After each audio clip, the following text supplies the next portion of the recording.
जय जय रघुवीर समर्थ।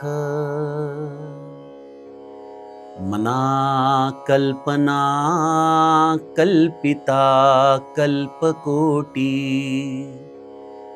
नव्हे रे नव्हे सर्वथा राम भेटी। मनी कामना राम नाही जयाला, अति आदरे प्रीती नाही तयाला। जय जय रघुवीर समर्थ। श्रोता वक्ता श्रीराम समर्थ। जय जय रघुवीर समर्थ।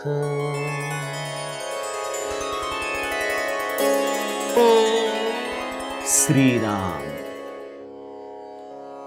आपल्या सर्वांच्या हृदयस्थ वसणाऱ्या आत्मारामास साष्टांग प्रणिपात करून मनोबोध एक अंतरयात्रा या आपल्या श्री समर्थ रामदास स्वामी विरचित मनाच्या श्लोकांचं जे आपण चिंतन पाहत आहोत, सज्जन हो, आज आपण त्यातील श्लोक क्रमांक 59 याचा थोडासा विचार पाहूयात।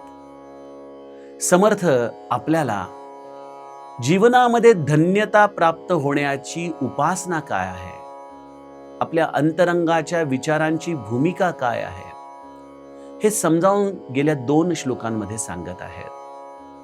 आपण दास्यत्वाची लक्षणं 10 श्लोकांमध्ये बघितली, पण ती लक्षणं आपल्या जीवनात उतरवण्यासाठी नेमकं काय केलं पाहिजे याचं औषध समर्थ माऊली थेंब थेंब आपल्या मुखामध्ये सोडतीये।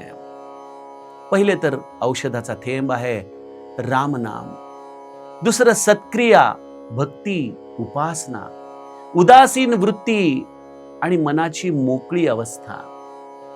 हे सगळं करण्यासाठी या मनाला बंधनात पाडणाऱ्या या ज्या वृत्तीरूपी वासना आहेत ना, त्या सगळ्या गुरुचरणी समर्पित करून आपण आपल्या जीवनाला कल्पनांपासून मुक्त करण्याचा राजमार्ग समर्थांनी आम्हाला गेल्या 2 श्लोकांमध्ये सांगितला। इथे या कल्पनेच्या भरारी आम्हाला रामापासून कशा पद्धतीने विन्मुख करतात याचं अतिशय सुंदर चिंतन समर्थ आम्हाला आजच्या श्लोकामध्ये सांगत आहेत। काय म्हणतायत समर्थ माऊली? मना कल्पना कल्पिता कल्पकोटी। हे मना, अरे कल्पना करणं हा तर तुझा स्वभावच आहे। किती मनोराज्य निर्माण करतोस तू। बघा, आपल्याला लहानपणापासून त्या मुंगेरी लाल किंवा गणपतवाणी विडी पिताना चावायची नुसती काडी आणि म्हणायचा बांधीन येथे मी माडी, अशा कविता असायच्या बघा, ज्याच्यामध्ये मनुष्य आपल्या मनानेच कल्पनेची मनोराज्य निर्माण करतो। आणि हा आपल्या मनाला एक मिळालेला फार छान आनंद, अर्थात तो भ्रामक आनंद प्राप्त करण्याचा मार्ग आहे। आम्ही त्या कल्पना करत राहतो आणि या कल्पनेची मनोराज्य करून आम्हाला असं वाटतं की आम्ही असे या पद्धतीने सुखी होणार आहोत। अशा या कल्पना आम्ही मांडत मांडत, ही मनोराज्य मांडत मांडत समर्थ म्हणतात मना कल्पना कल्पिता कल्पकोटी, तशा तुम्ही करत राहा, पण नव्हे रे नव्हे सर्वथा राम भेटी। तो रामराया मात्र तुम्हाला या कल्पनांच्या मनोराज्यामध्ये कधीही भेटणार नाही। कारण मनी कामना राम नाही जयाला।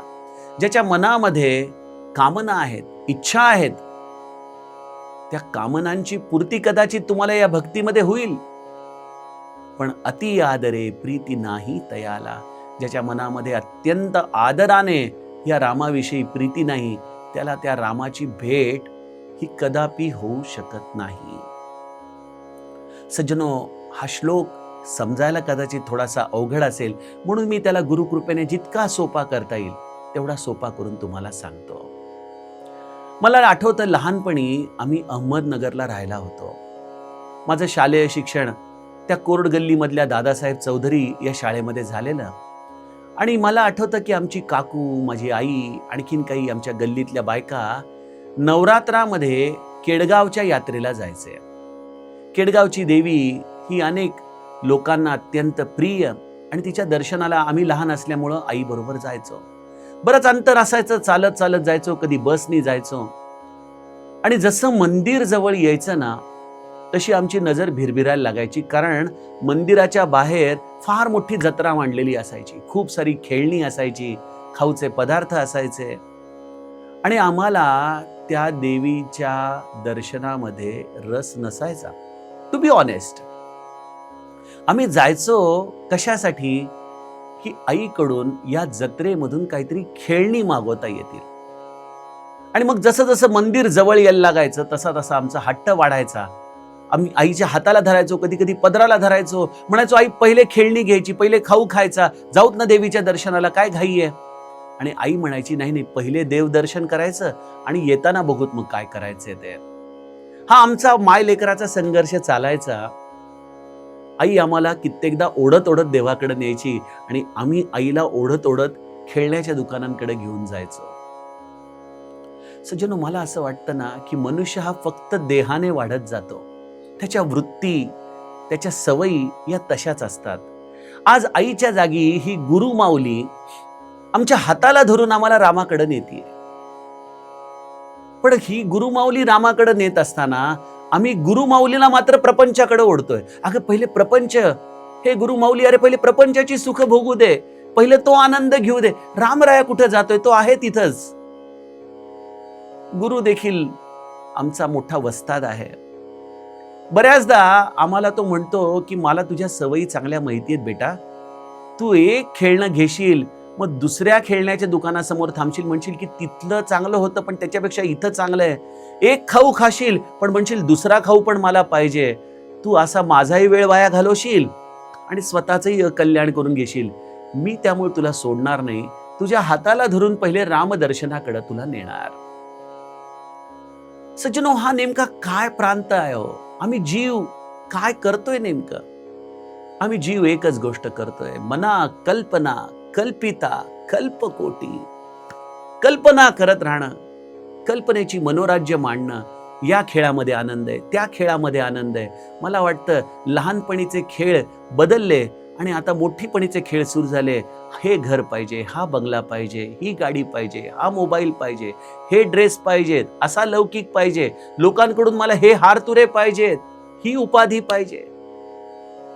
आणि आमचा सगळा परमार्थ देखील बऱ्याचदा आम्ही देवाला वेठीला धरून हे सगळं तू आम्हाला दे तर तू आहेस हे आम्ही म्हणू. समर्थांनी दासबोधामध्ये देव शब्दाची व्याख्याच ही केलेली आहे. देव म्हणजे कोण? जीवाच्या दृष्टीने जो देतो तो देव, ज्याने आम्हाला आम्ही कल्पना करावी आणि त्याने आम्हाला द्यावी. मी तर गमतीने एटीएम म्हणतो, ज्याला आपण एनी टाइम मनी म्हणतो, तो एटीएम म्हणजे एनी टाइम महाराज होतात आमच्यासाठी. आपण आपल्या गुरुकडे जावं आणि मागेल ते संसारातल्या गोष्टी मागत राहाव्यात. पण त्याला अंत आहे का? पहिले विवाह होत नव्हता म्हणून कल्पना, मग विवाह झाल्यानंतर मूलबाळ होत नाही म्हणून कल्पना, मूलबाळ झालं तर त्याला चांगली शाळा मिळावी म्हणून कल्पना, त्याचं चांगलं शिक्षण झालं तर त्याचा विवाह हो म्हणून कल्पना. अरे या कल्पनांना काही अंत आहे की नाही?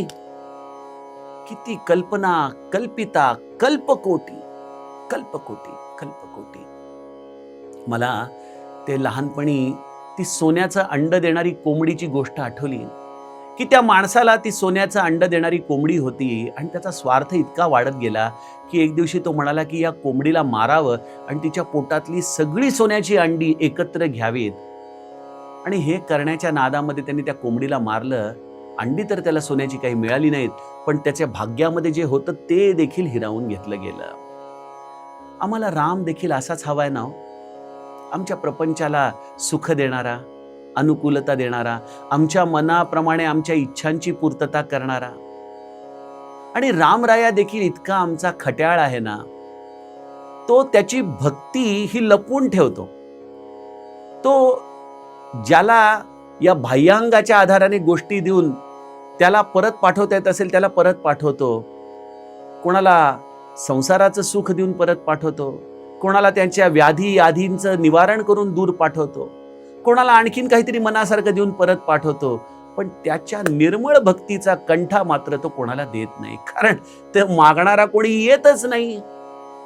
श्री महाराज हेच म्हणतात ना की मी गोंदवल्याला एवढा केशर कस्तुरीचा राम नामाचा मळा लावला, पण सगळे हिंग जिऱ्याचे गिराईकच आले. सगळ्यांना राम हवाय, पण प्रपंचासाठी राम हवाय. रामासाठी राम मागणारा कोणी येतच नाही. का येत नाही? कारण आम्ही या कल्पनांच्या मनोराज्यामध्ये अज्ञानाने बांधलेली मंडळी आहोत. का करायचा परमार्थ? तर प्रपंचाचं चांगलं होतं म्हणून परमार्थ करायचा. का नाम घ्यायचं? कारण मुलाबाळांचं चांगलं होतं म्हणून नाम घ्यायचं. आमचा सगळा हा परमार्थाचा प्रांतच मुळी या कल्पनांनी बांधलाय. लोकांना देवदेव करणं म्हणजेच परमार्थ वाटतो, आणि ह्या सगळ्या गोष्टींना आम्ही समाजामध्ये खतपाणी घालतो अनुभवाच्या आधाराने. अहो काय सांगू, 5 पौर्णिमा केल्या, बस झालं बघा काम माझं. महाराज खरोखर सिद्ध आहेत बरं का, फार मोठं तत्व आहे, फार जागृत तत्व आहे, फार जागृत स्थान आहे. आम्ही या गोष्टी बोलतो, आमचा भाव आहे, ठीक आहे. अहो पण तो काय केवळ तुमच्या कल्पनांचा पुरवठा करण्यासाठी बसलेला देव आहे का? हा कधी आमच्या मनाला विचार येतो का? त्यामुळे समर्थ झणझणीत अंजन घालताना म्हणतात, मना कल्पना कल्पिता कल्पकोटी, नवे रे नवे सर्वथा राम भेटी. या अशा भावनेने कधीही राम तुम्हाला भेटणार नाही. कारण आम्हाला राम नकोय, तर रामापासून प्राप्त होणारं सुख हवंय, आणि त्या रामापासून प्राप्त होणाऱ्या सुखाच्या कल्पनाच आम्ही आयुष्यभर करत येतो. पण तो राम आम्ही आमच्या जीवनामध्ये कधी मागायला जात नाही. बघा, या रामाला प्राप्त करणं, त्याची इच्छा निर्माण होणं, हे सगळ्या कल्पनांच्या या फुग्याला फोडण्यासारखं आहे. हे कल्पनेचे फुगे भ्रामक आहेत. जसं आपण लहानपणी ते साबणाचे फुगे उडवायचो, जे भ्रामक आहेत, त्यांनी स्वतः काहीच अस्तित्व नाही, काही धारण केलेलं नाही, केवळ ते दिसतात. त्याप्रमाणे आमच्या जीवनात कल्पना देखील हे असंच मनोराज्य निर्माण करत राहतात. पण ज्याला या कल्पनांच्या मनोराज्यामध्ये कदाचित त्या कोंबडीवाल्यासारखी इच्छा येईल ना, पण जरी त्यांनी तशी कृती केली नाही, पण जर तशी इच्छा निर्माण झाली, तरी मला वाटतं त्याच्या कल्याणाचा मार्ग त्याला सापडेल. जसं त्या कोंबडीवाल्याला वाटलं की अरे दररोज हे एक एक अंड घेण्यापेक्षा ती सोन्याची कोंबडीच एकदा प्राप्त करून घ्यावी ना.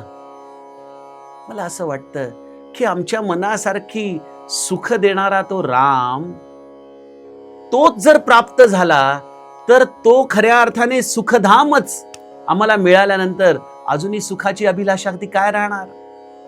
आमच्या वेण्णा स्वामी उगीच म्हणत नाहीत ना हो की बंध विमोचन राम माझा, बंध विमोचन राम. सकल ही ऋषी मुनी भजती जयासी, तोची एक सुखधाम माझा, बंध विमोचन राम. कल्पना कल्पना करून करून काय प्राप्त करायचंय? त्या कल्पनांच्या पूर्णतेमध्ये देखील सुखच मिळणार आहे ना, पण ते क्षणभंगुर सुख पुन्हा पुढच्या कल्पनेच्या आशेला मला घेऊन जाणार. मग त्यापेक्षा कल्पना ही करावी की तो राघोबा उदारा, ये माझे मंदिरा, जानकीच्या वरा रामराया, ये रे रघुनाथा, तुझे चरणी माझा माथा.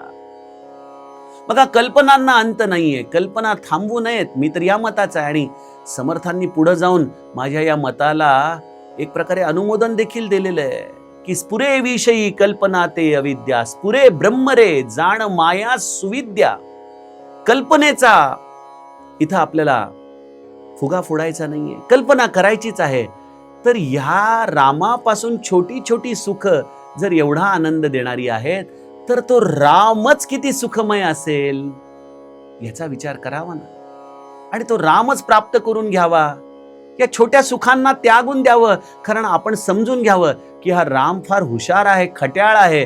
तो माझ्या या कल्पनांची पूर्तता करतो आणि मला मात्र त्याच्यापासून लांब ठेवतो. आता काहीही झालं तरी ना रामा, मी तुझ्यापासून लांब जाणार नाही. मला ही तुझी सुख नको, ठेव तुझ्याकडे तुझी. हे सोनं नाणं, हा पैसा अडका, ही मुलं बाळ, हे सगळं सुख तुझ्या इच्छेवर सोपवतो. मी आता त्यांच्याबद्दल कल्पना करणार नाही, कारण मला माहितीये मनी कामना राम नाही जयाला. यांच्या कामना पूर्ततेची सतत मनामध्ये कल्पना करत राहणं हे काही तुझ्या प्राप्तीचं लक्षण नाही. तू खऱ्या अर्थाने सुखधाम आहे. आणि मला माझा निजस्वार्थ आता कळालाय की या छोट्या छोट्या स्वार्थाच्या गोष्टी मागण्यापेक्षा खरा साधकाचा निजस्वार्थ आहे की मला तूच हवायस, मला तूच हवायस, मला तूच हवायस. आणि एकदा तू हवाय म्हटलं ना की मग आम्हाला या रामापासून मिळणाऱ्या सुखांचा एक प्रकारे उपेक्षा केली पाहिजे, अव्हेर केला पाहिजे. क्रिकेटमध्ये नाही का एखादा जलदगती गोलंदाज फलंदाजाला घाबरवण्यासाठी बाउन्सर टाकतो, तर या बाउन्सर बरोबर घाबरून खेळण्याचा प्रयत्न केला तर त्याची विकेट जाऊ शकते. त्यापेक्षा शांतपणे खाली वाकून त्याला ज्याला डोक्यावरून सोडून देता येतं ना, त्याला सज्जनो जास्त वेळ या क्रिकेटमध्ये खेळता येतं. तसंच या परमार्थाच्या खेळामध्ये देखील राम आम्हाला प्रापंचिक कामना देईल, आमच्या इच्छेप्रमाणे फळ देईल, बस त्याची इच्छा म्हणून आपण ते स्वीकारून सोडून द्यावं. आपण पुढच्या कल्पना रचणं बंद करावं आणि रचायचीच झाली तर एकच रचावी की रामा, अरे जर तू एवढा गोड आहेस, तुझ्यापासून येणाऱ्या वस्तू इतक्या गोड आहेत, तर तू किती गोड असशील. मला आता या छोट्या छोट्या गोष्टींचा गोडवा नकोय, मला तू प्रत्यक्ष दया सिंधू रामा, मला आता तू हवायस, तू हवायस, तू हवायस. आणि अशा रामाची अत्यंत आदराने आपण प्रीती धरावी. बरं बघा, एखाद्या व्यक्तीने आपल्या जीवनामध्ये जर खूप गोष्टी केल्या असतील, आपल्याला खूप मदत केली असेल, आपण त्याला अजूनही कधी भेटलो नसूत, पण आपल्याला जर त्याचं पत्र आलं की तुम्हाला आजपर्यंत ज्या सगळ्या सुखसोयी दिलेल्या आहेत ते राजे तुमच्या भेटीला येणार आहेत, तर अशा वेळेला तुम्ही त्या राजाच्या बद्दल किती आदराने उभे राहून त्याची प्रतीक्षा कराल. त्याप्रमाणे ज्या रामाने आम्हाला ही सगळी सुख दिली, तो राम माझ्या जीवनात येणार आहे, या भावनेने आपण अति आदरे, अत्यंत आदराने त्या रामाची प्रतीक्षा करावी. बघा, आपण मनापासून त्याची वाट पाहावी, त्याच्यावरती प्रेम करावं. रामा, तू दिलेली सुख जर एवढी आनंदमय आहेत, तर तू किती मोठा सुखधाम असशील. रामा, आता मला तूच हवायस, तूच माझ्या हृदयामध्ये वसावं, हीच माझी प्रार्थना आहे. अशा पद्धतीने सज्जनो, या कल्पना आपण ब्रह्मस्वरूप करून टाकाव्यात. या कल्पना आपण विषयांमधून संकुचित करून रामापासून स्वतःला विन्मुख ठेवू नये. असं समर्थांचं आम्हाला एक अत्यंत गुह्यतम असं शास्त्र ते सांगतायत. अशा या समर्थांच्या या श्लोकाचा आपण आपल्या जीवनामध्ये कसं अनुसरण करावं हे आपण गेल्या श्लोकात बघितलं की आपल्या कल्पना या गुरु इच्छेमध्ये आपण विसर्जित कराव्यात. आपण आपल्या सगळ्या इच्छांना गुरु इच्छेमध्ये समाविष्ट करावं आणि आपण निवांत राहावं आणि जीवनाचं एकच ध्येय अधोरेखित करावं की मला हे गुरुराया त्या रामाची भेट घडवून दे, त्या रामाची भेट घडवून दे. अशी ही आदरपूर्वक रामाची उपासना, तपश्चर्या आणि निष्काम भावनेने केलेली रामभक्ती हे सज्जनो रामप्राप्तीचं विलक्षण मोठं साधन आहे. अशा या समर्थांनी दिलेल्या गुह्यतम श्लोकांचं आपण आपल्या जीवनामध्ये आचरण करावं. आपण आता उद्याच्या सत्रामध्ये पुढील श्लोकाचं चिंतन बघूया. जानकी जीवन स्मरण. जय जय राम.